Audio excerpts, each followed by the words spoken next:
Bismillahirrahmanirrahim. Assalamualaikum warahmatullahi wabarakatuh. Okey, untuk tasawur Islam tingkatan 4, Ustazah akan masuk dan sambung lagi untuk tema 3, tema baru, sistem sosial Islam. Okey, seperti yang kita tahu, sistem sosial Islam ni lebih kepada sosial kan, Ustazah cakap hari tu dari segi masyarakat kan.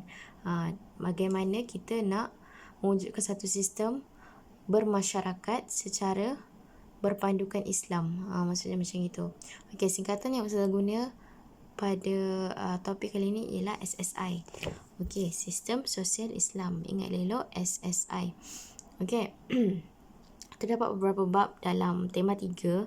Okey, hari ini kita akan sentuh untuk pelajaran 9, asas sistem sosial Islam. Okey, kita pergi dulu basic. Okey, hari ini objektifnya ialah kita nak mengetahui tentang sistem sosial Islam, apa yang sumber yang ada dalam sosial Islam. Sosial seperti yang kita tahu ialah interaksi, okey. Interaksi antara masyarakat. Gitulah maksudnya kan. Okey.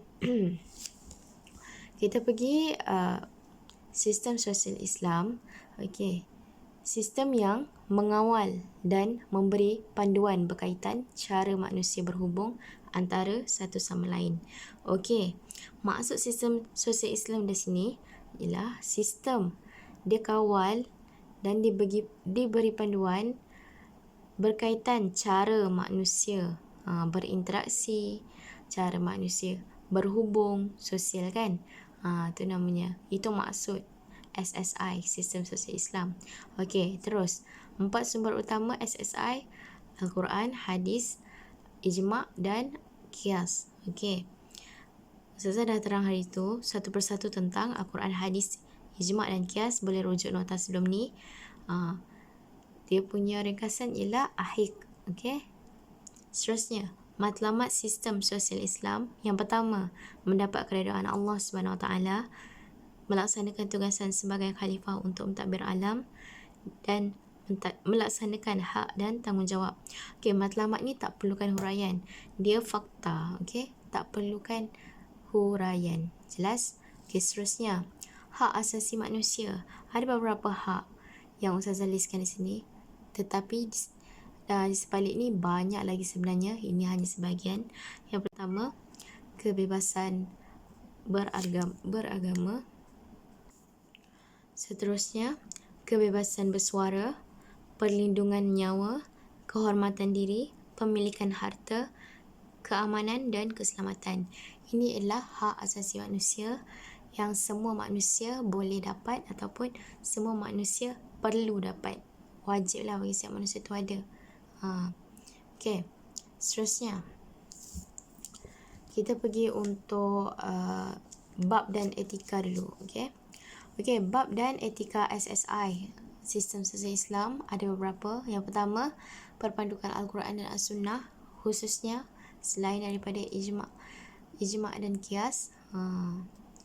Kita berfokus tentang Al-Quran dan Sunnah ataupun hadis. Okey, seterusnya, berhubung atas dasar iman dan takwa kepada Allah Subhanahu Wa Taala. Seterusnya, mengamalkan akhlak mulia setiap masa. Okey, berhubung ni antara manusia lah kan. Mengamalkan akhlak mulia pun antara manusia sebab kita sistem sosial Islam.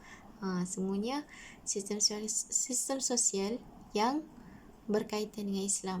Dan akhir sekali, menghormati budaya dan adat resam orang lain ataupun masyarakat lain.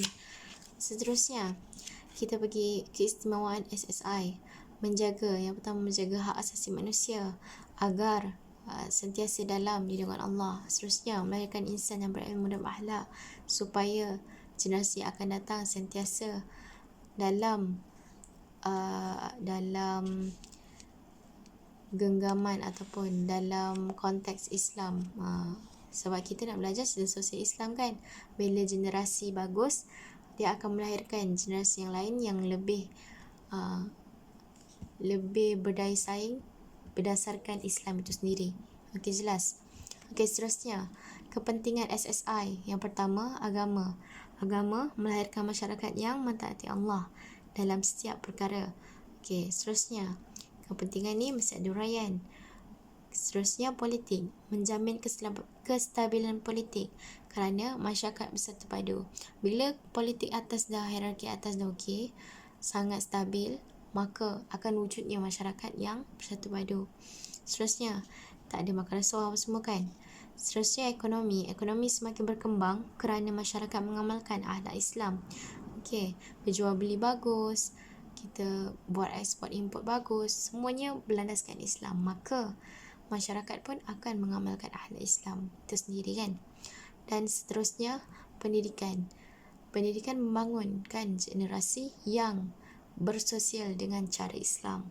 Tak adalah generasi yang liar, tak ada lagi generasi yang merosakkan harta benda ataupun lain-lain. Okey, sampai sini sahaja pelajaran 9, asas sistem sosial Islam. Jika ada soalan atau pertanyaan, boleh ajukan kepada Ustazah. Ustazah nak untuk nota ni sila salin dalam kertas masing-masing sebab buku pada Ustazah kutip hari tu kan. Okey, nanti naik sekolah boleh tampal. Okey, sampai sini saja. Assalamualaikum warahmatullahi wabarakatuh. Terima kasih.